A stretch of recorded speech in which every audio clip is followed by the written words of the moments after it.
Hello everybody, this is Havoc and welcome back to Prehistoric Kingdom. I am truly and unbelievably excited to come back to this park. It's been a long time and there's several reasons for it. I've gone into them, a couple of them into the past, but now especially for some really positive reasons, I am now officially back into the park. So first and foremost, thank you so much for hanging out with me today. I hope that you enjoyed the episode. If you're new here, Prehistoric Kingdom is a fantastic game, and the recent updates to the game have made it an even better decision to purchase the game now. In my opinion, if you like simulation games, just a fair warning, it is still in early access, so there may be things that don't work, things that are a little bit buggy. We'll go into that in just a minute, but all of that aside, we are excited to be back, and if you want to support the series, you can do so by giving the video a like, subscribing to the channel, leaving your comments in the comments section down below. So, Prehistoric Kingdom.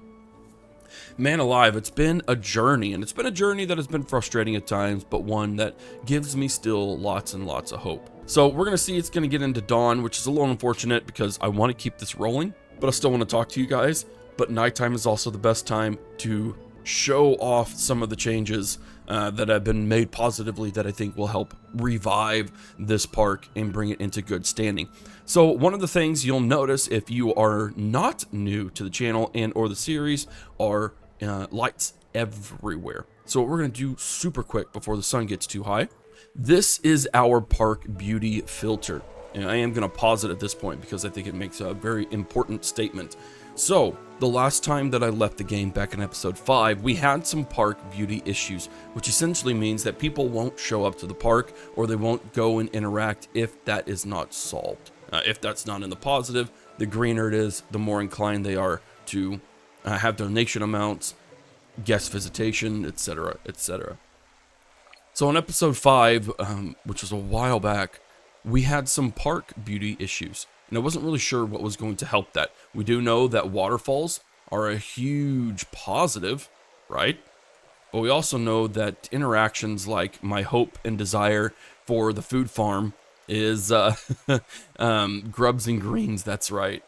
It's not really creating guest interaction because they don't want to go there because they see it as a negative. Now, honestly, if I could mod some of that stuff, I would totally mod out the negative factor of food farms, because I think it's one of the best and most logical ways to get consumers and or visitors to interact directly with the park, which of course would increase their donation amount, in my opinion. But that's neither here nor there. But regardless, one of the things that has been updated, whether they intended it or not, I really have no clue, was that one of the big benefactors is of course vision. And one of the biggest aids to vision are lights.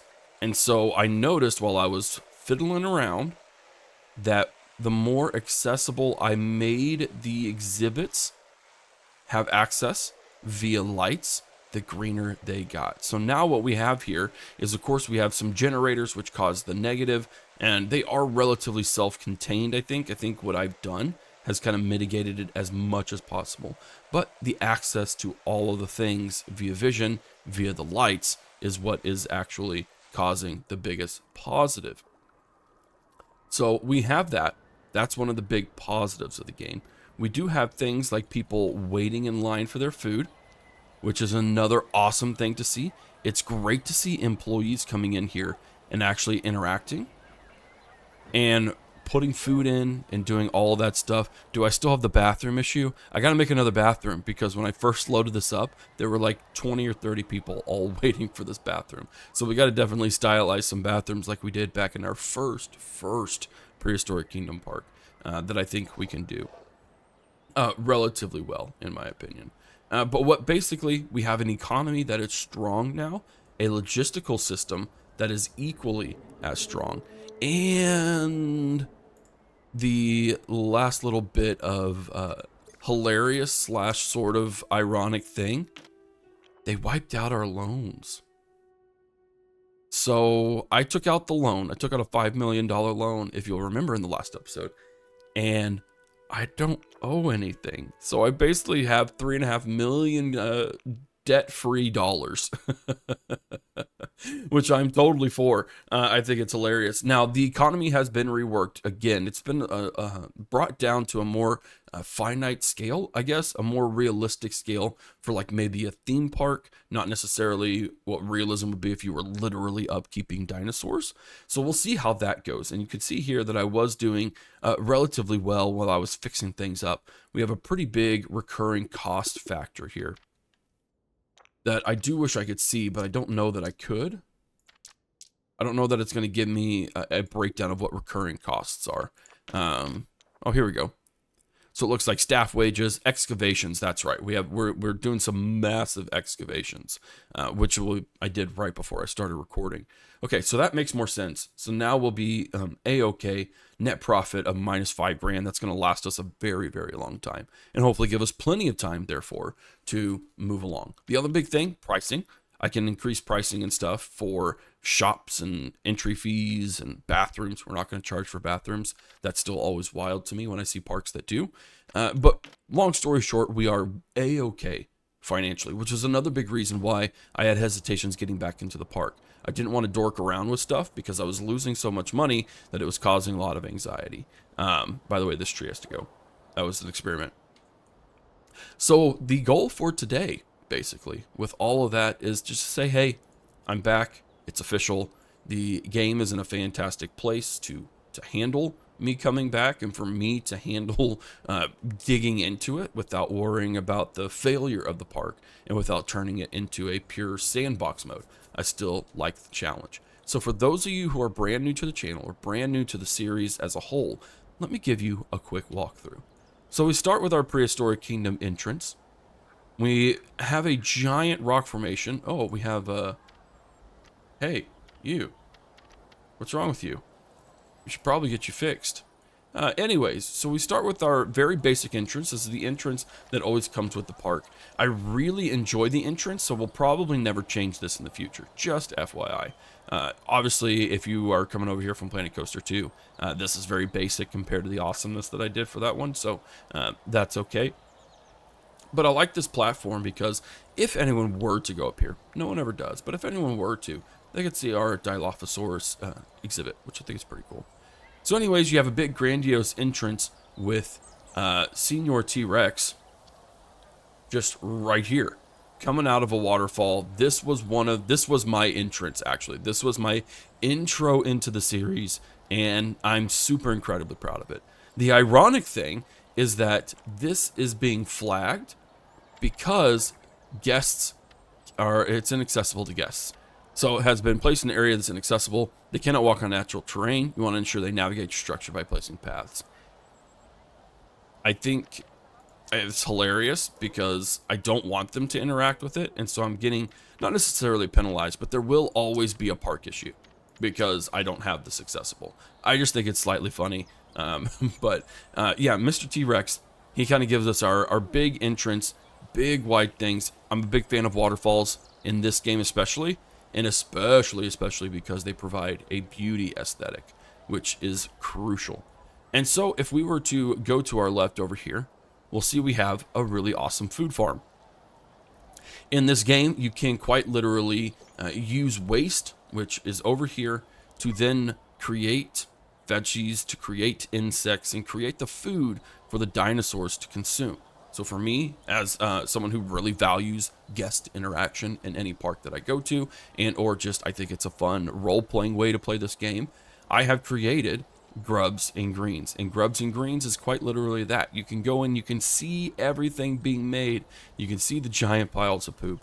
You can see the veggies over here, and then you can see the insects being made. Now, I do want to make this further. I do want to expand it, despite the fact that, again, guests will never come here in this game because it's not attractive to them, which is very unfortunate, but it's a reality of the game.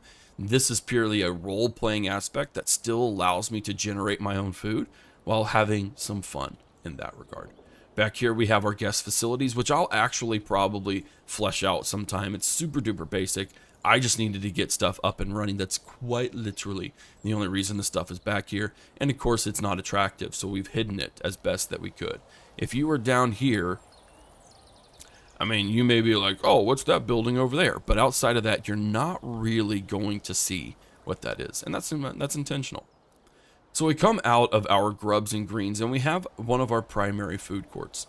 Now, one of the really cool things about this, and if I go into here, the latest update really brought in so much awesome stuff that we haven't had ever in the game. And this actually, for you Planet Coaster 2 people or Planet Zoo, this is where I'm glad that Creativo and the developers of Prehistoric Kingdom have leaned a little bit into the frontier space, intentional or not, because they have a whole, oh my word, look at this prefabricated park entrance. Oh no. Oh no. We may have to start using some of these, but they have a lot more of the smaller kiosks, of the different kiosks and different themes. Really just expanding the prefabrication that you can do in this, oh my word, in this park. Yeah, we're gonna have to we can have multiple park entrances, so we're gonna have to really dive into these because they are just absolutely fantastic. And they've added just a lot more prefab presets that can easily use. But regardless, here's part of our food court. That way we can see everything that's going on there. I'm not really sure what to do to enhance the space. I really do want to. I think we have to get more guests, and we only have 212 at the moment. Over here is one of our first paddocks.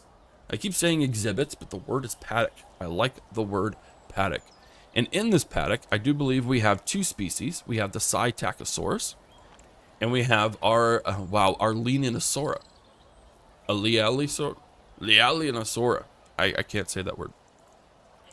And these creatures do live symbiotically. They like to swim. They like to have fun. And one of the other things that I noticed was that people actually don't enjoy having a feeder really close to a viewing spot. That kind of blows my mind to me. Again, I would love to see dinosaurs eat, so seeing that interaction is important to me, but I understand maybe not important to the game. So we have our first, again, it's more of a children's asset, a children's paddock, because these creatures can't really do anything. They're not that intimidating, but they do look stinking adorable. And then the other side of this is our, Ouranosaurus? Nice. Or our Ouranosaurus, Nigerianensis. And these are absolutely stunning creatures. Oh my word, like look at them. The game does such a good job giving gorgeous assets and gorgeous models. So again, these were our first two paddocks. I extended this one because they needed more room than these guys did. And then you'll see here, this leads to our Cretaceous part of the exhibit, which we'll get to in just a second. We have our secondary food court over here, which does have a couple more little nature trails and stuff to it. A nice little kiosk over here, a way to walk through. We haven't developed this side of the park in a very long time. And then our lead into a different era begins with our Dilophosaurus. And our Dilophosaurus are, of course, gorgeous creatures as well. If you want to purchase this game for any reason whatsoever and you need a justification, the models in this game are unbelievable and next to none. I mean, this beats Jurassic World Evolution in my opinion. And I think, at least dinosaur models wise, it beats it hands down. We are again in our nighttime cycle. These things go pretty fast nowadays. But what we have over here is our Cretaceous period entrance, which is just a simple, nice little walk across this channel here. And the reason we want the channel, then the Cretaceous period, especially in North America, was full of shallow seas and a lot of division in that regard. So this is going to be much like this over here. This is exactly where I mimicked it from. We are going to have a lot of areas that may only be accessible by a small road to go into another paddock. And so what I do plan on doing once we expand here is taking this style and putting it here very quickly to where we may have a Cretaceous period that's very scattered in a huge expanse of land, but it'll be sort of era-centric and era-specific, and hopefully somewhat era-accurate. But over here, we do have our second park entrance that I decided to put in. We may choose one of the prefab entrances to work with that. And then we have our largest exhibit thus far, and that is, I think, like 20-something, okay, 12,000 meters squared. of stuff. And we have lots of creatures in this. We have our Styracosaurus. We have a Pachyrhinosaurus. And we have our Dilophosaurus, I do believe. Hello. A Parasaurolophus, that's right. Now, one of the things about this one, real quick, is before the updates, these guys lived very, very well with a lack of crowding. They do have a crowding issue, but I'm not going to do anything about it because, to be quite frank, they are still satisfied. Like, the crowding is not doing anything negative to them, so I'm not going to do anything to worry about it. But again, you have to admire the models here. Look at this Styracosaurus. Look at this gorgeous creature. Especially reflecting in the moonlight. I mean, like, holy Moses. Here's our Pachyrhinosaurus. And then, where's one of my favorite creatures? A Parasaurolophus. Now, for those of you who don't know me, I really love very long dinosaur names. And I think a Parasaurolophus has one of the funniest, awesome names in the world. The only thing that beats it is a Pachycephalosaurus, which we do have in the game. We will get a Pachycephalosaurus, and I will make that a prominent feature of the game because it is my favorite creature, both in looks as well as name. And then over here in the Cretaceous, we do have some viewing platforms. These are kind of the highlight feature of this Cretaceous area so far, is just the fact that we have a multi-tiered system here that allows you to see any creatures at any given time, as well as giving you a lot of really good information. Now, obviously, this is lorem ipsum stuff, but still, look at that. Like, that's a really, really good sign. And that's one of the other things that I love about this game. The attention to detail is just fantastic. So that's my park in a nutshell. And so I will, of course, have timestamps to where you won't have to listen to that if you don't want to. But the important thing is that we are allowed to get some idea on what we want here. Now, one of the really cool things that they've changed as well are our excavations. So you do need to excavate dinosaurs in this game in order to find more DNA. This is pretty much right in line with how Jurassic Park works. Jurassic Park Evolution, I believe, has this. Am I correct in that assumption? I think I am. I hope I am. And so basically what we've done is we've unlocked quite a few good creatures. And we're unlocking one of the bigger ones here. So I'm a huge fan of the ginormous sauropods, our Camarasaurus, Apatosaurus, Brontosaurus. So we're working on that right now, and a Brachiosaurus. But what I really wanted to see is where I could get an Ankylosaurus. But one of the cool things about this in any regards is that, one, we have multiple teams that we can assign, right? But different excavations have different cost factors. You have, for instance, the Chinle Formation. There's nothing going on. There's no event going on. So it simply costs what it costs. Then you have, for instance, our Morrison Foundation, in which case they are experiencing, protesters. And in which case it costs us more, and we have some negative things going on during it, but I simply wanted to unlock all of them. Then you have positive events. Great weather. Sir, let's get this guy down. And it's going to cost less because good weather. Or over here, a research grant, or like surface fossils is I think one of the other ones, or tax relief. So I think this is a really solid way to go. I absolutely love it. I don't know where my Ankylosaurus boyo is. I really, really, really want to dig him up. Oh, there he is. I have dug him up. Nice. Hell Creek Formation. Okay, sweet. So we got, oh, this is a really good one. We have a Tyrannosaurus, an Edmontosaurus, Triceratops, and an Ankylosaurus. Oh, boyo.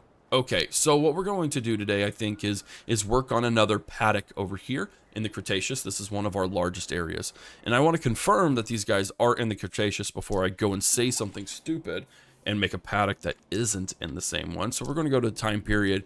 We're going to go down to our Cretaceous period.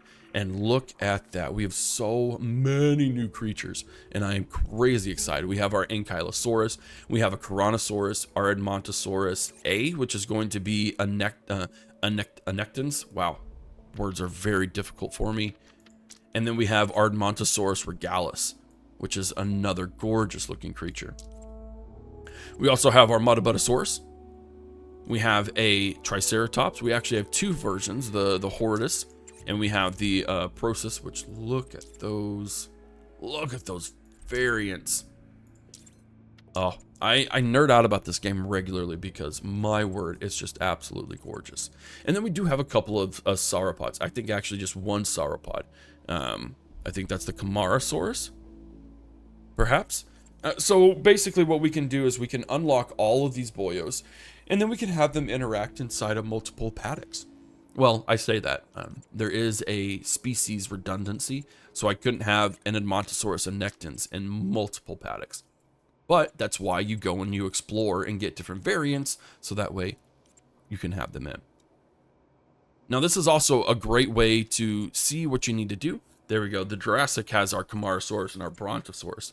So I wonder if, I don't know what this is then. Maybe a Gigantosaurus or an Argentinosaurus? We'll find out eventually. But this is another cool feature. And the last park that I did, we filtered. We did things by climate. So we had our coastal was one of the largest exhibits in the game at the time because, well, there's so many coastal things. Now, not unironically, in your time period, you have a lot of Cretaceous dinosaurs that also vibe with the coastal because there were so many shallow seas and so much coastal area that they typically ran into that space quite frequently. So this is great. This is a great filter, but it doesn't really allow you to experiment as much because of the multiple species issue. We, of course, have things like diet, which is really, really awesome. I love that. Star rating is, of course, one of the bigger ones if you're wanting to get a park to a certain size rather quickly. But for us, again, I want to work on the Cretaceous period. So what we can go ahead and do, I got 3.5 million buckaroonies. I think we could go ahead and get another humongous paddock started. And this one will still be relatively low key. I do wish they let you know if you've used some before. For instance, I know I can't use my Parasaurolophus, my Styracosaurus, or my Pachyrhinosaurus, or my, oh no, I think I haven't used my Edmontosaurus yet. So for instance, I could have a paddock that has my Ankylosaurus, a Muttabuttasaurus, a Lambeosaurus, and a Coronosaurus and a Triceratops all in one paddock if I wanted to. I don't know how viable that is. I don't know if that's the important thing that we want to focus on today or not. But my word, look at these boyos. I guess ladies, excuse me, because right now we only have female dinosaurs. Oh my goodness. Oh my word, this is fantastic. All right, so what we are going to do, we are going to get a couple of these. It looks like we do have a tropical, wetland, and coastal, which is pretty common. We're going to get one of those, and I think 2 of those peeps. Exhibit crowding's at 21%, so that means we'd have to have a pretty darn big exhibit if we wanted to roll with them. Next up, I think we're going to get into our, well, the Muttabuttasaurus has a pretty large exhibit crowding with some great examples as well. Perhaps we only get people who don't, oh man, the Coronosaurus is going to need its own paddock. Like, it just doesn't like it. It's like, I don't like people at all, or I don't like other creatures at all. Why would you dare put me in them? Our Triceratops. Okay, so we may have to just have a whole bunch of smaller exhibits all tied into one, because these peeps, they just don't like, they don't like it. They don't like it at all.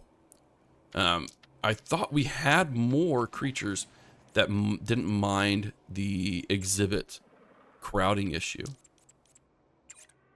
Okay, so we can get our Muttabuttasaurus, Lambeosaurus. Surely, I mean, our T-Rex. We're gonna have a giant one for this, just so I can have 2 of them. But they really don't like being crowded. So we have lots of things that we can do. I mean, just long story short, is we do have a lot that we can do. So I'm gonna go ahead and get an Ankylosaurus wrapped up. I'm gonna get a Coronosaurus worked on. And let's see, 10%. I'm going to go ahead and get 4 Coronosauruses. And then, since I'm already here, let's get another one of the Levy versions. And that will allow everyone to be good here. I don't know what the 8 is. Is that how many minutes it's going to take? Perhaps it is. And in which case, that's fine.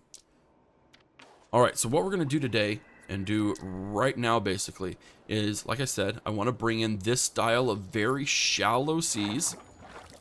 And we're going to work on crafting our way through and making a space for multiple small paddocks. Yeah, in the rain. Perfect. All right. Well, ladies and gentlemen, welcome again to stolen fossils. What? Stolen supplies? Protesters? What is all of this? But anyways, thank you again for hanging out with me today. I hope that you guys are going to enjoy the series, and I'm very, very excited to finally get back into it. So this is where Timeline Havoc usually comes in. We'll see if he does or not.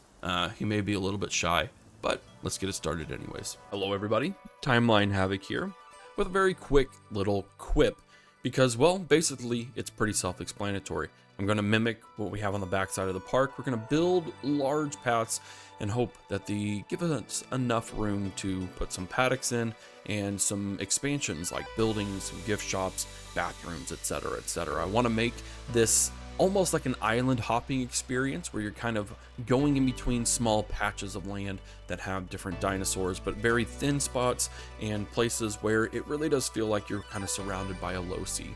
It's pretty cut and dry. Nothing else really needs to be explained because, again, it's pretty darn self-explanatory. Anyways, enjoy the rest of this quick little time lapse, and we'll see you later.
All right, ladies and gentlemen, welcome back. Relatively good progress. We'll probably build a bridge here just to kind of give a nice little walking space over. And this is a little bit deeper here than I think anything over here is. But again, I think that's all right. I'm not too bothered by it. And maybe I'll add some smaller places in the future, or deeper places rather. So for instance, we do have our Ankylosaurus already ready for the everything. Let's go into here. They do a tropical, wetland, and coastal. They do feature 20 to 50% water and a lot of forest. So I think I still kind of want to keep with the coastal as we are closer over to here. So I think giving them a coastal region over here that still transfers well between the generators, etc., would be kind of one of the best scenarios that we could have. Now, I do want to respect that eventually I can move this at any time, if I'm being honest. Just go whoop, and bam, we don't have to worry about it anymore. But what I do want is let's see, let's go back into here. What do they need? They need a high strength greater than 1 meter fence. So if we were to look,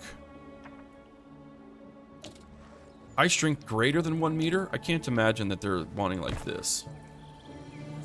Let's take a look at one of our smaller creatures to get a better idea. Okay, strength low, greater than 1 meter. So I think we're still good. Or 1 meter, I think, or greater is kind of what they mean there. So we could, in theory, go with this guy and still be really, really good. Now, I just don't see that working out. I'm not gonna lie. I can't see it being, I don't see it, but maybe.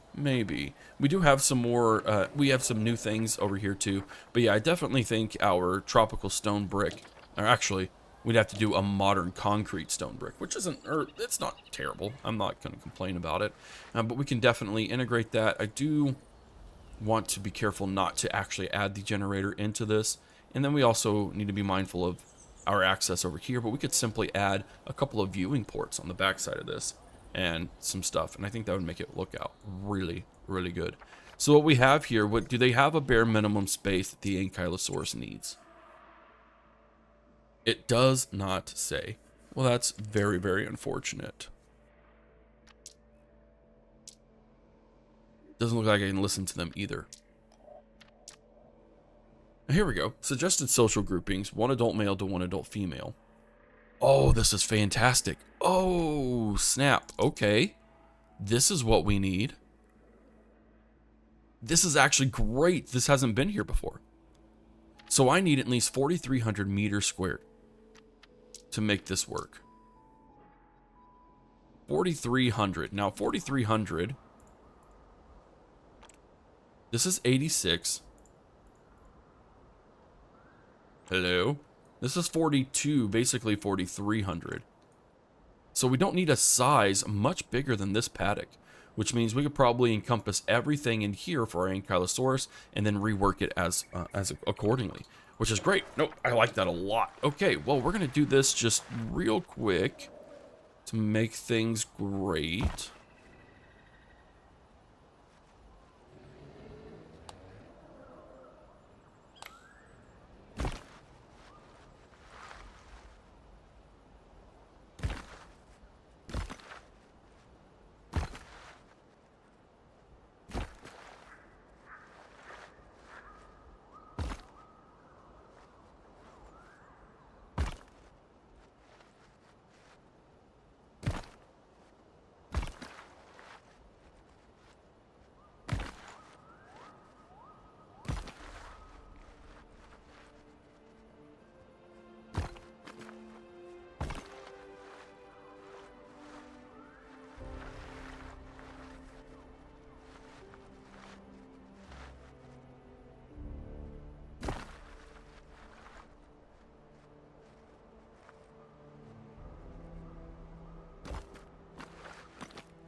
Okay, wow, that's 9,000 meters. Okay, well, let's redo this a little bit.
And we can kind of disguise that a little bit. 6,200 still isn't bad. That's definitely something we can work with. Let's go ahead and get ourselves a small paddock gate. I don't know that I want it right there. We could do it right here. Yeah, that actually works because then that allows me to do a little... Well, no, I don't like it there, actually. They didn't place it. Perfect. We are going to do it just right here.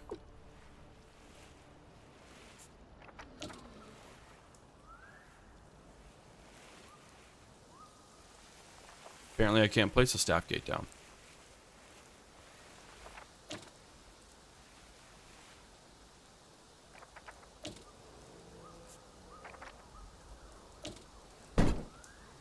There we go. That was a bit wild. Okay, now right now, obviously an F. There's nothing in here. There's nothing that's really good. Nothing that's really great. Nothing to say, hey, this is a good paddock. So what we are instead going to do, we are going to drop our boyos. Our ladies, excuse me. We got to get out of this. We're going to release 5 animals into here. And then we're going to cater to them as best that we can. So there is a little bit too much water, but only barely, which is really, really good for me. I like that. So that's simple enough. Nope, we need to remove the water.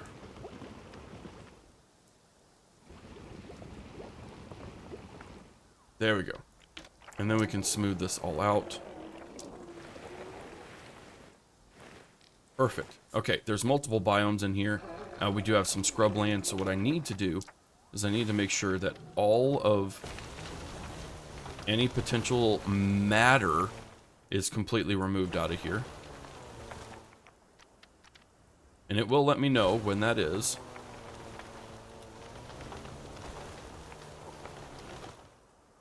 There we go. Okay, cool. So now what we need is we need to do our tropical or our coastal stuff. And we'll do that coastal stuff just really quick. Before I do, though, these kids...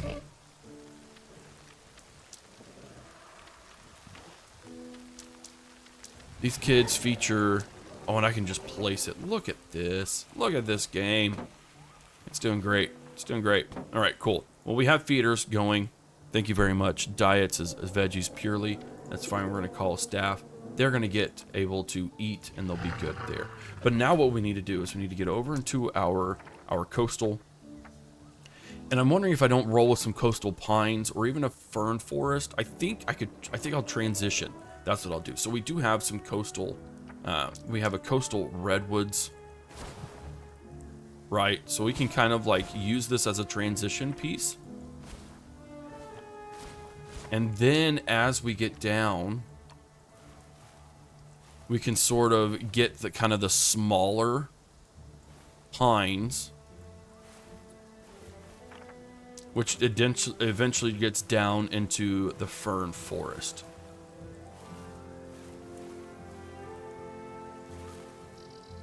So that way you have a nice smooth transition that looks really good, is still very easily populated, and then you can even have your prairies right up front as they come along the sides here. Look at that. Look at that. And we don't have any form of a crowding issue. I'm going to go ahead and put some more things just a little bit scattered. I don't know if ferns and stuff would do well. There we go. Now, admittedly, like, this cluster of trees probably wouldn't be good for sight viewing. But what we have here is a happy little family now, as long as they eat, which they will, they'll get to. That was one of the things that the game had to fix, by the way, in the latest patch notes. So we're good there. They will get their food. They will get all of that stuff. And what does our score look like? It's a B right now, which isn't a bad thing. We can definitely improve it as they get fed and as they work on, you know, feeding and taking care of themselves. But look at this. I mean, look at this creature. We're early morning, so I do need the flashlight. Sorry, ma'am. I do apologize for wrecking your morning, blinding you a little bit. But I do have to take a look at you because you are just absolutely gorgeous.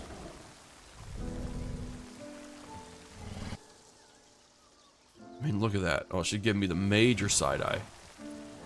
Oh, this game is so fantastic.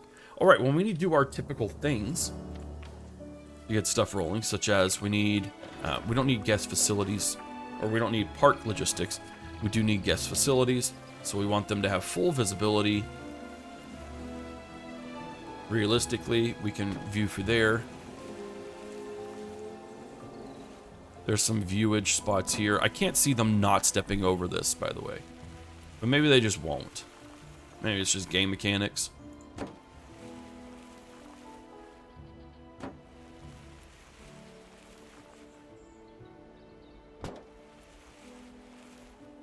There we go. And then even up here,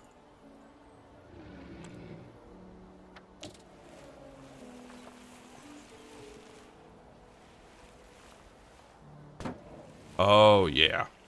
Oh yeah. That's good.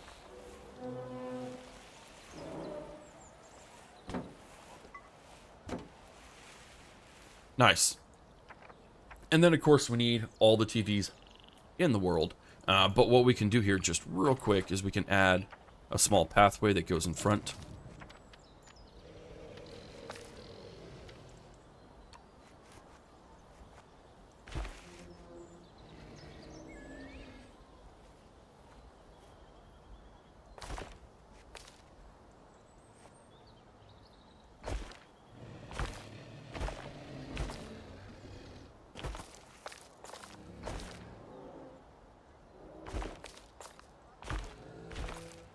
There we go, a little bit of map painting. And then that can end in our, go figure, some rocks. Just to kind of cap off the end. I don't like having the open-ended roads there.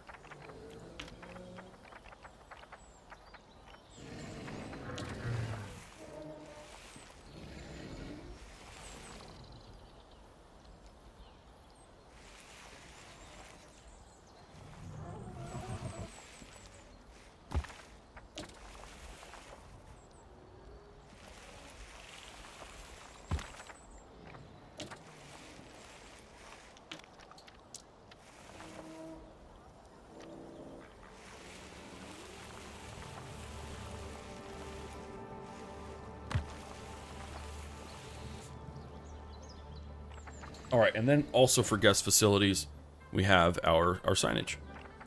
Which over here makes sense to have this right here. Thankfully, we only have to worry about a single creature on this front.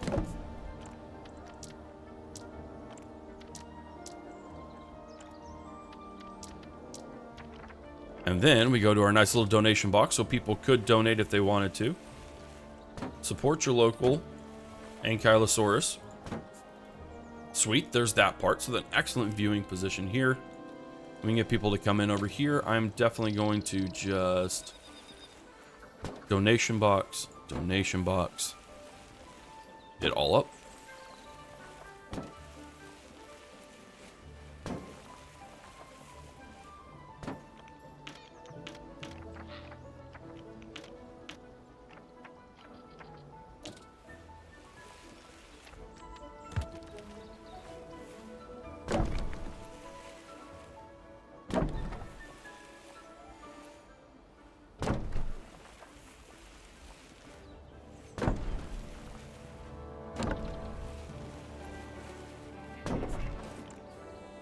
Can I add all of them?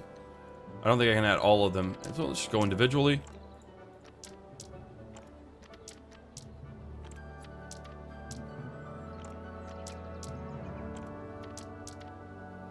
Sweet. And then last, but by no means least, we can definitely add some park benches.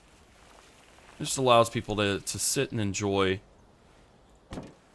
It's not something I've actually really done a whole lot of throughout the park, which I should probably do more of. Now, admittedly, there's going to be people who are going to want to do this. So that's probably what I should do, instead of like having everything looking back. There we go.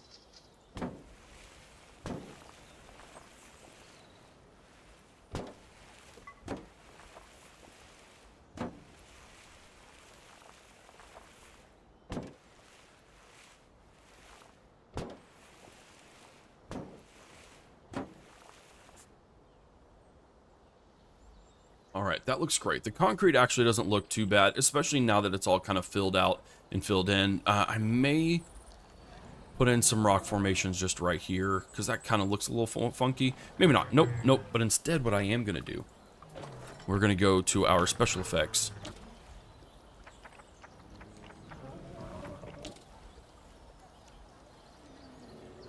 We are going to add just a little bit of bubbly.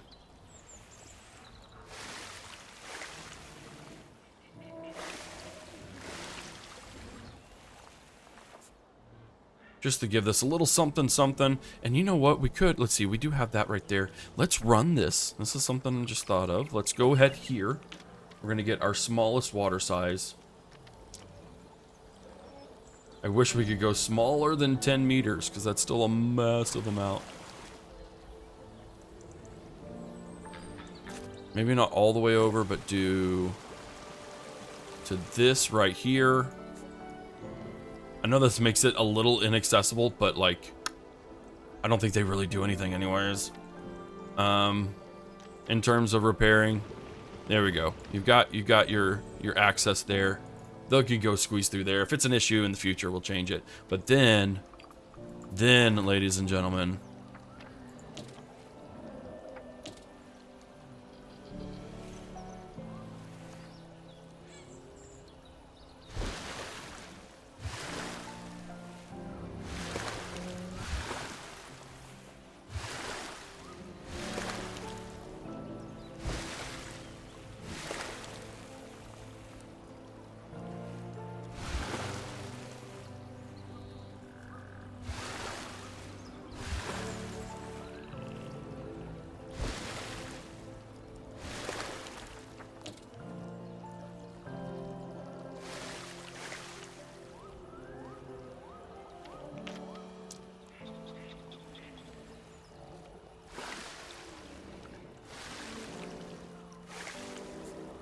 sweet. Oh my word.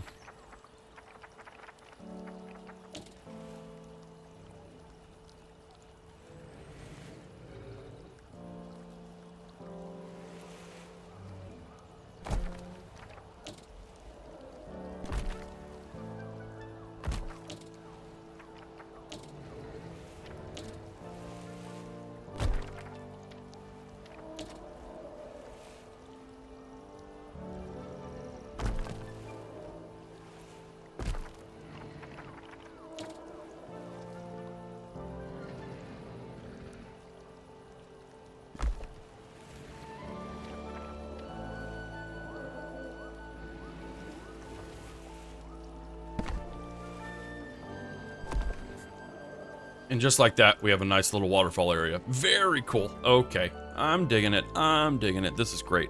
All right. Did we find anything more? Sweet. We've got a Camarasaurus and a Paddosaurus Ajax, Torvosaurus, and a... Oh, excavation completed. Okay. Oh, my word. Look at this boyo. Lady-o. We can't get boyos. We'll probably start excavating it. But the Morrison has been completely done. So we have our Torvosaurus, Brachiosaurus, our Dryosaurus, Camarasaurus of 3 variants, and a Paddosaurus and a Brontosaurus. So really awesome work that we have going on. Super excited to get to it. Now, I'm afraid that maybe we might need to start doing another food thing over here. I don't know logistically how that's going to work. And it looks like, nope, we're not doing that. Viewing binoculars. Is there a particular view? Oh, I bet it's this guy right here.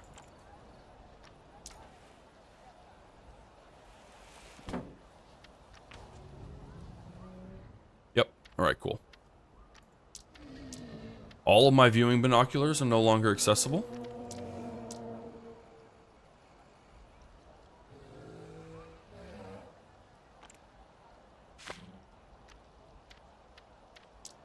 That's interesting. I'm very curious as to why it's saying that they're inaccessible. I wonder if this rock formation kind of has something to do with it. Maybe there's a collision issue I'm just not aware of.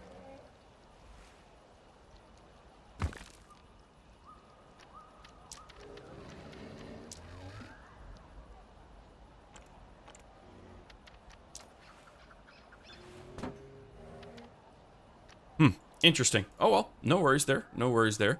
But now if we take a look at everything for the paddock, these ladies are very, very happy. And our paddock is now at an A. A plus would be great, but that's okay. We may be able to expand in the future, we'll see. They don't have any crowding issues whatsoever, so I'm wondering if the crowding issue is just a little bit wonky at the moment. It's very, very possible. Let's go ahead and release... Oh, my word, Abby. Looking gorgeous as always, but... Ladies and gentlemen, I think... You know what, let's try adding... No, there's no way. There's no way they'll enjoy that. I don't think so. Ladies and gentlemen, we're going to end it right here. Thank you so much for hanging out with me today. We accomplished great things. We're expanding our Cretaceous quite a bit. It's going to be a huge, massive part of the park. I mean, absolutely gargantuan. And then we need to be mindful. We can project backwards rather than go anywhere else. So we got to kind of remind ourselves that we do need a large part to be the Cretaceous, but that doesn't have to be the end-all be-all. We're rocking 267 people, which isn't fantastic, but you know what? It's still keeping our head above water. We're losing a tiny, tiny bit. It depends on the day, but I think we'll be okay, so I'm not really concerned about it. We're not going to worry about increasing donation amounts or anything like that. We're still only at just over 1 star, so we really need to get busted on that. Of course, our animal diversity is going to be the biggest holdback here. So we've still got a long ways to go, but maybe we add a really big high-profile creature. I don't know, like a T-Rex or something, just to get things rocking and rolling well. And then also, I did forget about this big giant hill. We got to think of what to build on the big giant hill. I think this might be my Ice Age exhibit area over there. But regardless, ladies and gentlemen, let's take a look at our park in the night sky and just enjoy it as I wrap things up. Thank you again so much for hanging out with me. Hope you enjoyed the video. If you did, as always, give the video a like, subscribe to that channel, leave your comments in the comments section down below. Of course, just like with any other series, if you have suggestions on things you'd like to see, feel free to let them in. The last thing I can do, or the worst thing I can do, is say, no, that's not going to work out. But I don't know. I pretty much try to implement everything everyone tells me to do. Thank you again, once again, for watching. This is Havoc, and I'll see you in the next episode of Prehistoric Kingdom.